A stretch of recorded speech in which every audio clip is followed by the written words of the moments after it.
Hi, hello friends, welcome back to my channel mithran home. நான் உங்க சரண்யா. நீங்க இந்த சேனலை first time பார்க்கறீங்க அப்படினா மறக்காம subscribe பண்ணுங்க and கூட இருக்கிற bell icon-ஐயும் click பண்ணிக்கோங்க. அப்பதான் நான் போஸ்ட் பண்ற future videos உங்களுக்கு அப்டேட் கிடைக்கும். இன்னைக்கு நம்ம என்ன பார்க்க போறோம் அப்படினா ரொம்பவே ஹெல்தியான and வந்து நமக்கு கல்லீரல் பிரச்சனைகள் எது இருந்தாலும் and கல்லீரல் பிரச்சனைகள் வராமலும் தடுக்கிறதுக்கு ரொம்பவே ஹெல்தியான ஒரு ரெசிபி பார்க்க போறோம். என்ன அப்படினா வாழைத்தண்டு பொரியல் எப்படி செய்யறதுன்னு பார்க்க போறோம். சோ அந்த வாழைத்தண்டை கட் பண்ணி அதை எப்படி க்ளீன் பண்ணனும், அதுல வந்து நிறைய நார் இருக்கும். சோ வந்து அந்த நார் எப்படி எடுக்கணும் and வந்து அதை வந்து எப்படி பொரியல் செய்யணும் அப்படின்னு பார்க்க போறோம். வாங்க வீடியோக்குள்ள போலாம்.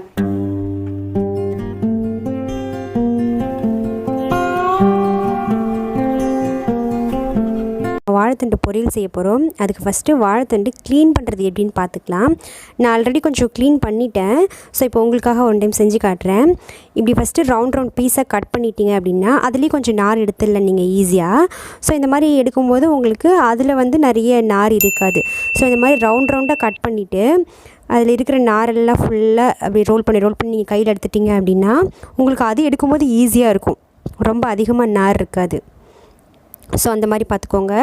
ஃபுல் உங்களுக்கு எவ்வளோ தேவையோ அவ்வளோதுக்கு கட் பண்ணிவிட்டு ஃபுல்லாக நார் எடுத்து வச்சுக்கோங்க. ஒரு டைமு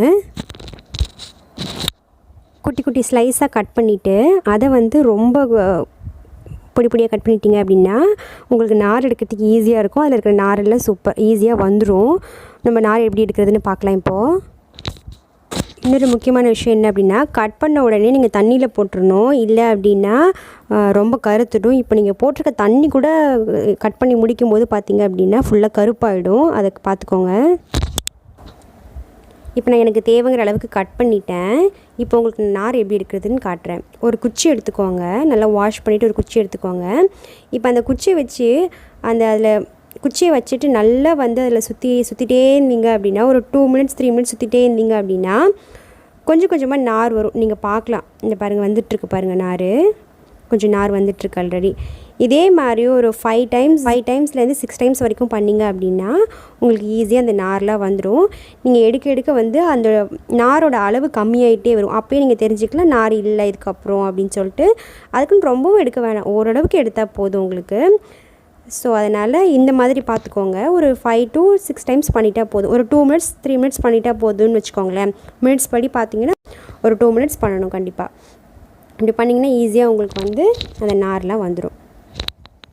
இன்னொரு விஷயம் என்ன அப்படின்னா, நீங்கள் வந்து வாழைத்தண்டு வாங்கும்போது மேலே வந்து ஒரே ஒரு பட்டை மட்டும்தான் வச்சு கொடுப்பாங்க. ஸோ வந்து நீங்கள் ரொம்ப பட்டை ஜாஸ்தி எடுத்துகிட்டே இருக்க வேணாம். அதை எடுத்தாலே உள்ள வாழைத்தண்டு இருக்கும். ஸோ நீங்கள் அதுலேருந்து கட் பண்ண ஸ்டார்ட் பண்ணிடலாம். இப்போ வாழைத்தண்டு நம்ம பொரியல் செய்யலாம். ஸோ நான் க்ளீன் பண்ணி எடுத்துட்டேன். அந்த தண்ணிலேருந்து வேறு தண்ணிக்கு மாற்றிக்கோங்க. இல்லை அப்படின்னா கருப்பாக இருக்கும் அந்த தண்ணி. ஸோ இன்னும் கருப்பாயிடும். ஸோ நம்ம குக்கரில் வச்சு ஒரு 2 விசில் எடுத்துக்கலாம். இப்போதைக்கு கொஞ்சமாக உப்பு போட்டுக்கலாம். வேணும்னா நம்ம உப்பு ஆட் பண்ணிக்கலாம். ஏன்னா நம்ம வந்து இந்த தண்ணியை வந்து வடித்து எடுத்துருவோம். ஸோ வந்து அது வந்து சேர்ந்துருக்கும். ஸோ வந்து உப்பு பத்தலைனா மட்டும் நம்ம ஆட் பண்ணிக்கலாம்.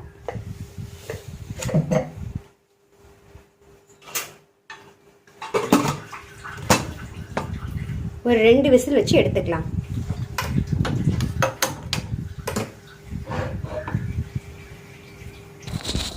ரெண்டு விசில் வந்துருச்சு. இப்போ எடுத்து அதை நான் வடிகட்டிட்டேன். இப்போ நம்ம பொரியல் செய்ய ஸ்டார்ட் பண்ணலாம்.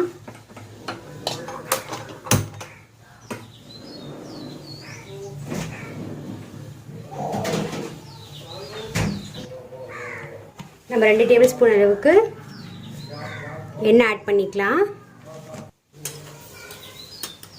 இப்போது 1/4 டீஸ்பூனுக்கு கடுகு, கடலைப்பருப்பு, கொஞ்சம் உளுத்தம்பருப்பு,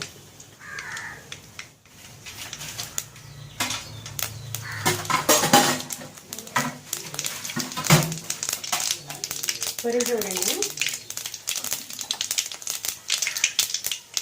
ஒரு கொத்து கருவேப்பிலை, அப்புறம் 2 பச்சை மிளகாய்,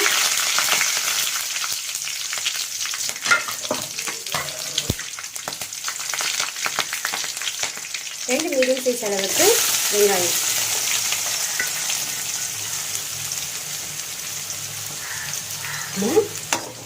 நல்லா வதக்கிக்கலாம்.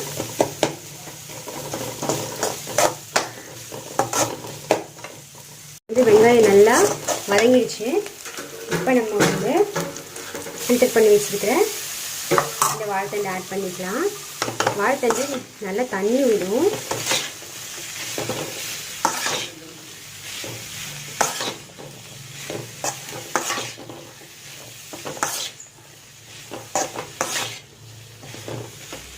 தண்ணியில் போட்டு வச்சு கூட கருத்தடிச்சு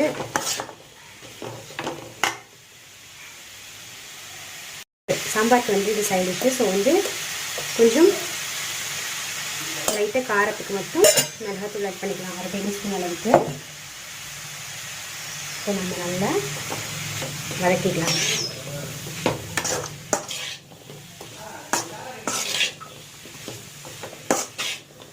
ஸோ நம்ம தண்ணியே ஊற்றணும்னு அவசியம் இல்லை, ஏன்னா இது செய்ய இது நல்லா வதக்க நல்லா தண்ணி விடும். ஸோ அதுலேயே இது வெந்தால் போதும். ஏற்கனவே ஆல்ரெடி வெந்துருச்சு.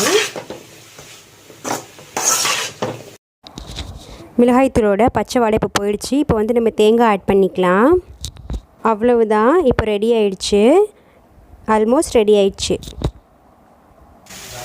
இப்போ லைட்டாக மட்டும் நம்ம தேங்காய் போட்டோம், அதனால் வந்து கிளறி விட்டுக்கலாம், எல்லாம் ஒன்றோட ஒன்று மெர்ஜ் ஆகிறதுக்காக. அவ்வளவுதான், வாழைப்பு பொரியல் ரெடி ஆயிடுச்சு. ரொம்ப டேஸ்டி அண்ட் ஹெல்தி. இந்த வீடியோ உங்களுக்கு ரொம்ப யூஸ்ஃபுல்லாக இருக்கும்னு நினைக்கிறேன். அண்ட் இந்த வீடியோ பிடிச்சதை லைக் பண்ணுங்கள், ஷேர் பண்ணுங்கள், அண்ட் கூடவே கமெண்ட் பண்ணுங்கள். அண்ட் இன்னொரு முக்கியமான விஷயம் என்ன அப்படின்னா, என்னோட வீடியோஸ் பார்க்குறவங்க கண்டிப்பாக சப்ஸ்கிரைப் பண்ணிட்டு பாருங்க. அப்பதான் வந்து நான் இதே மாதிரி நிறைய வீடியோஸ் போட முடியும். உங்களோட ஒவ்வொரு சப்ஸ்கிரிப்ஷனும் எனக்கு ரொம்பவே மோட்டிவேஷனாக இருக்கும். So please subscribe my channel. And இதே மாதிரி இன்னொரு வீடியோவில் உங்களை நான் மீட் பண்ணுறேன். Until the take care, bye by.